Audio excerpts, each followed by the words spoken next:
na naman tayo kay Auntie Claire patungkol doon sa statement ni VP Sara. O sige, pasukin natin to ulit. Bulag o tila nagbubulag-bulagan daw si Vice President Sara Duterte sa mga ginagawa ni Pangulong Bongbong Marcos para sa bayan. Yan ang sagot ng Malacanang sa pahayag ni VP Sara na wala raw maipagmamalaking development ang administrasyong Marcos. Para sa Naniniwala ba kayo na sinabi ni Inday Sara na walang may pagmamalaking development si Bongbong? Alam mo, ako naniniwala ako doon. Hindi lang ito opinion ni Inday Sara, opinion ko rin. Opinion din ng kaibigan ko, nung isa kong kaibigan, nung daan-libong followers ko. Yun din ang opinion nila. So anong nirereklamo mo? Tsaka makikita mo naman, Claire, tanga ka ba? Bulag ka. Ikaw ang bulag. Puta, hindi ba nakita yung yung trust rating ni BBM? Putang ina, papunta ng impyerno. Alam mo yung lupa, yun yung zero, yung lupa, putang ina, ano pa. Hinukay pa yung lupa, nandoon yung yung ratings ni ni BBM. Si Inday Sara at positive 23, sabi ko nga, positive 70 talaga yan. Sige, for the sake of argument, ilagay na lang natin positive 23. Putangin na ka. Oh, yung taong sinisiraan nyo, mataas pa rin ang trust rating kaysa dyan sa sinasabi mong presidente na maraming ginawa sa Pilipinas. Lokal-loka yata talaga ito eh. Ako naniniwala talaga kung sinabi ni Inday. Ewan ko to. Kasi kung talagang marami nagawa si BBM, development, ang dami sana kinokontent ng mga vlogger niya, mga binabayaran nila. Wala eh. Wala. Sinasabi nyo na maganda ekonomiya. Maganda, wala nang mga addict.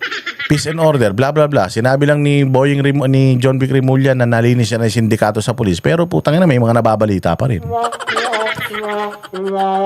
Wala pa rin mga trabaho Pilipino. Mahal pa rin ang bilihin. Hirap na yung piso, bumabagsak pa lalo. Binenta nyo pa yung ginto. Tangina, bulag. Ikaw ang bulag. Hindi ka lang bulag, tanga ka pa. pagdetalye, live mula sa Malacanang, may express report si Julie Baisa. Julie, ano ba itong mga bagong pahayag ni Jose Castro?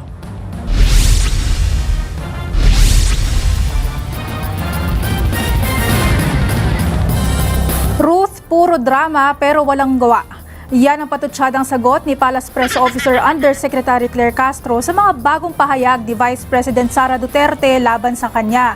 Nagpapanggap lang daw ang bise na concerned sa bayan pero umamin na raw na ayaw tumulong kay Pangulong Bongbong Marcos sa mga proyekto sa bansa.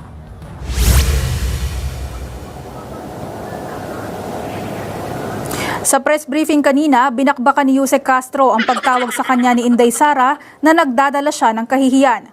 Anya, mas nakakahiya raw ang isang vice-presidente na nagbanta laban sa Pangulo. Nailathara raw kasi... Hindi, mas nakakahiya, Claire Castro, alam mo yung presidente ka, tapos kapatid mo nagsabi mismo, adik. Yun ang nakakahiya. O ang nakakahiya yung sabihin mismo ng ate mo, adik ka. Mula pa bata hanggang ngayon. Yun ang nakakahiya. At ang pinaka nakakahiya doon, pinagtatanggol mo pa. O yan ang nakakahiya, Claire. Nagalit ka na naman. Yan sa mga balita ng international news outlets. Maging ang paggamit daw ng abogado para pagtakpan ang paglustay sa 15 million confidential fund. Payo ni Castro, mag-isip-isip na raw ang publiko kung katulad lang din daw ni VP Sara ang mamumuno sa bansa. Oo naman, gusto namin yun. Sabi ko, kanina nga lang kinukwento ko sa inyo kung gaano kaganda ang Davao. Gusto namin maging katulad ng Davao ang buong Pilipinas. So yes. O if you're gonna ask us, plus 23 ang trust rating ni Inday. Ibig sabihin, if bukas ang eleksyon, kalaban kay Bongbong, putangin na si Bongbong, walang boboto sa kanya. Baka yung mga anak lang niya. Wala. Si Inday Sara ang mananalo kung may eleksyon bukas. So tatanungin mo kami, gusto namin maging presidente katulad ni Inday? Oo. Gusto talaga namin at gigil na nga kami. Kaya nga namin pinapatanggal na si Bongbong. Kaya gusto namin mag-resign na yan eh. Kaya nga nung nakaraan, merong nakaumbok dito sa tiyan yan, gusto ng tao, mamatay na yan eh. O hindi ba? Kaya nga nung lumabas na naman siya nung nakaraan, putang ina, mukha na siyang kaluluwa. Si Bongbong, nung huling nakita, mataba pa. Putang ina, paglabas, putang ina yan, mukhang bangkay na. Kaya nga nagbubunyi yung tao, tsaka nga gusto malaman ng tao kung mabubuhay pa ba na matagal yan. Excited yung mga tao na mawala na yan eh. Para mapumalit na to si Inday Sara. Gusto nga ng mga Pilipino. Pucha, bukas na yung eleksyon sa sobrang gusto ng mga tao si Inday. Yun ka ba, Claire? Kung meron ditong bulag, ikaw. Pero more than that, tanga ka. Samantala, Ruth, sa paniniwala naman ng Vice Presidente na may impeachable offense si PBBM, unahin muna raw nito ang kaso niya bago tingnan ang kaso ng iba. Isa pa sa sinasabi ni VP Sara na impeachable offense, ang pagtanggi umano ng Pangulo sa tuwing may nagsasabi na gumagamit siya ng illegal na droga. Buwelta ng palasyo dyan, unahin muna niya ang sarili niya at mas magandang itanong daw yan sa kanyang ama. Hindi rin pinalampas ni Castro ang bahagi ng pahayag ni Natatay na naman. Hindi naman yung tatay niya presidente. Si Bongbong presidente ngayon. Si Bongbong inaakusahan nagdodroga mismo ng kapatid niya. Bakit kailangang tanongin ni Inday Sara? Kahit sabi mo addict si Pangulong Duterte ngayon, nagsasyabu halimbawa ngayon. Hindi na siya presidente ng Pilipinas, okay lang yun. Buhay niya yun, choice niya yun. Pero yung putang ina yung ngayon presidente ka tapos sinasabi ng kapatid mo nagdodroga ka, yun ang dapat tutukan nyo. Si Pangulong Duterte na naman, nakakulong na nga, si Duterte pa rin nasa isip nyo, tanga. VP Sara na sana magkatuluyan sila ni PBBM. Puro paninira, insinuation at kaimoralidad daw ang mga salitang nanggagaling sa bise. Kapwa raw sila pamilyadong tao ng Pangulo. Hiling pa ni Castro sa mga kaalyado ni VP Sara, turuan daw ito sa pakikipagkomunikasyon. Mistulang bulag din daw kasi ang bise sa mga nagawa ng Pangulo para sa bayan. Pakinggan natin ang bahagi ng press briefing ni Yusek Claire kanina. Ang Vice Presidente ay bulag. Hindi niya nakikita kung anong ginagawa ng Pangulo. Nananatili siyang bulag dahil malamang ay hindi niya pinanonood or ayaw niyang panoorin kung ano nagaganap na katotohanan sa mga ginagawa ng Pangulo at ng... Nanonood. Alam niya nga eh. Alam niya na magdanakaw si Bongbong. Sabi nung kapatid, addict. Walang paninindigan, utal-utal sa mga interview. Walang alam sa ekonomiya. Putang ina yung mga inaugurate niya, hindi kanya. O ngayon na naman, nakaposte na naman siya doon sa subway. Pukin ang ina niya, hindi naman kanya yan. Ninakaw yung Bukana Bridge, ninakaw yung tulay doon sa Isabela. Sa lahat kanya, pero wala naman kanya. Wala siyang sinimulan sa kanyang administrasyon, puro ghost project nga eh. Kitang-kita ng lahat yan, hindi mo na kailangan panoorin yan, putang ina, kaya nga may investigasyon ng flood control project dahil tarantado yung amo mong si Bongbong. Putang ina yung sinasabi nito. Administrasyon ngayon. Nakakalungkot lamang dahil yan ay galawang. Wala. Tayo na, wala na maisip. Ay, nako. Huwag ka na kasi maipagbardagulan. Hindi mo 40 yan, ma'am. Lalong-lalo na yung kabardagulan mo, matalino. Mutangin na tanga ka eh. Level ka lang namin. Huwag ka na asaran kay Inday. Dahil ilang words lang yung binatawan ni Inday, mauulol ka na. Sinabi lang niya na sana magkatuluyan kayo ni Bongbong. Putangin na, natatay ka na. Baka talagang type mo si Bongbong na nabisto ka ni Inday Sara. Duterte? Tsaka hindi na alam ko naman hindi talaga si BBM yung gusto mong makatuluyan, kilala ko. Oo, balita ko nga sa golf course pa kayo ayaw ka na magsalita. Ayaw ka na magsalita. Balita ko nagkasampalan pa nga sa golf course eh. Showing the characteristics of an emotional vulture. Isang buitre.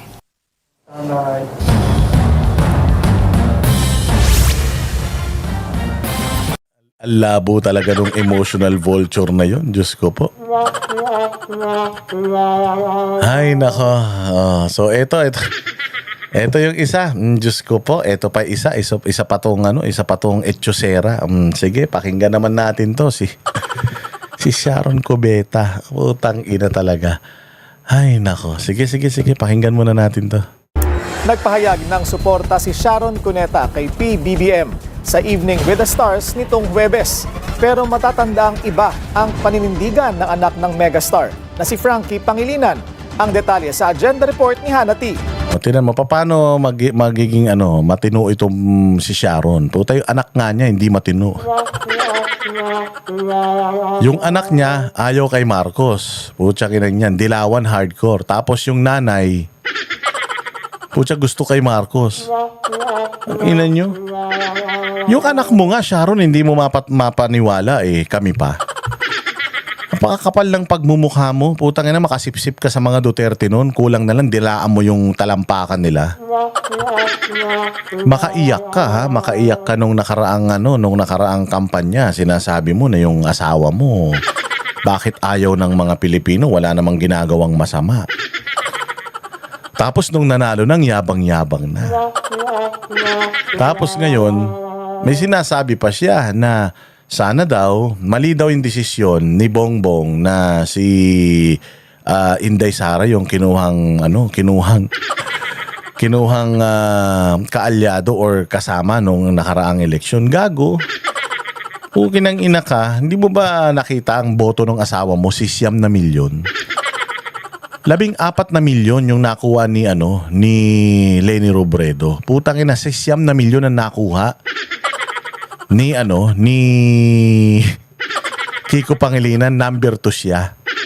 Bobo ka talaga. Imaginein mo, yung mga dilawan bumoto pa nga kay Inday Sara eh. Paano natin nasabi? Bibigyan kita ng mathematics ha. Nung si Pangulong Bongbong Marcos at 31 million, si Inday Sara 32 million. Lagi nating sinasabi ito. Lahat ng bumoto kay Bongbong, bumoto kay Inday. Pero 1 milyon na boto ni Inday, hindi binoto si Bongbong. Ganon din. Lahat ng bumoto kay Leni Robredo, 14 million, hindi binoto si Kiko Pangilinan. Bakit? 9 million lang yung boto ni Kiko. Tangina, ganun kabobo yung asawa mo. Kahit dilawan, ayaw siyang iboto. Mantakin mo yung discrepancy, 5 million. Naka 14 million man lang sana siya kung solid ang fan base ng dilawan. Sana man lang naka 14 million si Kiko Pangilinan. Isa lang ang binobotong senador eh. Gets mo? So ibig sabihin 9 na milyon lang yung pwedeng itulong ni Kiko Pangilinan kay Bongbong kung siya ang ginawang running mate ni Bongbong. Ibig sabihin, hindi kayang tulungan ni Pangilinan si Bongbong. Putang ina, mas lalong hindi kayang tulungan ni Bongbong si Pangilinan. Tinalo nga ni Leni Robredo yan eh. Tinalo nga ni Leni Robredo nung 2016 election siya sa pagka-vice-presidente. Putang ina, paano mananalong pagiging presidente yan ngayon kung hindi dahil kay Inday? Tangina nyo, mga tanga kayo talaga. Di kayo marunong ng math, puro kayo kasinungalingan. Sir, I have only one vice president meron. My date for that. Mali your choice now. Sorry, okay, let's move on. So, pumayat na rin kasi to si Sharon. Dating balyena to eh. So pumayat na. Kaya lang problema, pati yung utak tsaka prinsipyo pumayat din. Mali ka naman, Sharon. Dapat ang tinanggal mo lang yung taba sa katawan mo, hindi yung taba sa utak mo. Natatanga-tanga ka. Paano naging mali yung desisyon ni Bongbong Marcos? Alam niya na kapag pinili niya yung asawa mo, pati aso pati sa aso hindi mananalo yan si Kiko Pangilinan. Tangina naman. Diyos ko, nagkandabali-bali na nga yung boto ni anak ni Gary Valenciano, kakasayaw ng Leni at saka Kiko. Pucha, 6 na milyon nakuha nung asawa mo eh. Ito ang biro ni megastar Sharon Cuneta kay Pangulong Bongbong Marcos nang haranahin nito ang first couple sa isang star-studded event na Evening with the Stars. Biro ni Cuneta, tila maliraw ang choice ng Pangulo pagdating sa Vice President. Magkalaban sa 2022 elections sina VP Sara at asawa niyang si Senador Kiko Pangilinan sa pagkabise. Bago ang biro ng megastar, sinabi niyang pinagdadasal niya ang Pangulo para magawa niya ang trabaho nito. Gago. Sana noon mo pa pinagdasal. 2 taon na lang, paano niya pa magagawa yung trabaho niya? Takinan to, tanga. I've been affected by the people who wanted the president of all this costume. And I just pray. Ginamit nyo na naman ng Diyos. Demonyo yan. Kanino ka na naman nagdadasal? Kay Satanas. Hindi mo pwede ipagdasal sa Panginoon natin si Bongbong dahil demonyo yan. Satanas yan eh. Pamilya yan ng magnanakaw. Putang ina, ang daming namatay dahil sa pagnanakaw ng mga yan. Tapos pagdadasal mo, kanino? Kay Lucifer? Talaga to si Sharon, no? Some people would leave you alone to do your job. Bahagi rin daw ng dasal ni Cuneta ang peace of mind nito sa gitna ng fake news at disinformation ngayon. Sagot ng palasyo, napangiti na lang daw si PBBM at opinyon ito ng megastar. Malamang karamihan sa ating mga kababayan ay yan din po ang nararamdaman. So opinion po yun ni Miss Sharon Cuneta. Wala raw pagtutol o pagpayag ang Pangulo sa pahayag ni Cuneta at in-enjoy lang nito ang harana ng megastar. No comment din si Senator Kiko Pangilinan dito. I am not going to have my president be named Ferdinand Marcos again, ever. And I Dati think na rin that's malawak my ang senior suporta ng generation, anak I nilang want si them Frankie. Ang inang pamilya na to, no? May tama sa utak. Parang mga buang ang buti. Tag-ina tong pamilya na to. Sabi ko nga, kung ayoko yumaman ng ganyan sobra-sobra, kung ganito mangyayari sa mga anak ko. Ito, may hablig. Yung isa, may hablig din. Kaya umalis si Casey Concepcion sa inyo eh. Pero totoo rin naman yung sinasabi na in terms of decision making, oo, hindi ikaw yung tamang tao para masabi mo na tama yung desisyon o mali yung desisyon ng isang tao kasi ikaw mismo mali-mali ang desisyon mo eh. Tangina, dalawa naging asawa mo, ibig sabihin tanga ka pumili. Tas tinan mo, ang popogi nung boyfriend mo, Richard Gomez, Robin Padilla, Gabby Concepcion, putang ina niyan. Nauwi ka sa matching. Nauwi ka sa unggoy. Tangina, Amerikano ka, mahilig ka sa exotic. Anak ng tinapay ka, Sharon, no? Pucha, ikaw ang mali ang choice mo. Bakit? Pucha, ang popogi na nung asawa mo eh. Nung dapat mapapangasawa mo eh. Pumunta ka dyan sa aso. O, tingnan mo yung mga itsura ng anak mo. Pagdating sa laban kontra Marcoses, ayon sa records, ang ama ni megastar na si Pablo Cuneta ay longest-serving mayor ng Pasay City. Siya ay nooy naiuugnay sa kilusang bagong lipunan. Actually, si Imelda, kamag-anak to, alam ko, Romualdez yung nanay nito ni Sharon. Oo, so, tataka nga ako eh. Never again kayo dati. Ang political party noon ni Marcos Sr. Dati ring sponsors ng kasal ni megastar at ni Gabby Ano, tinan mo, ang ganda ang pogi nung asawa mo, Gabby Concepcion. Tapos putang ina, nauwi ka kay Kiko. May mga tsura nung anak nyo. Putang ina, kay tricycle driver, dililigawan mga yan. Kundi lang maraming pera yung mga yan, putang ina yan, baka palabasin sa mall yan. Concepcion, sina Marcos Sr. at dating First Lady Imelda Marcos noong 1980s. Sa isa namang Instagram post para sa event kagabi, sinabi ni megastar na kailangan daw maprioridad ang bansa ngayon at kailangang hayaan muna ang Pangulo na matapos nito ang trabaho bago siya agarang husgahan. Anya, God bless the Philippines. Para sa Anak ng tinapay. Alam mo, this is what's wrong with these people, na mga bilyonaryo. Out of touch.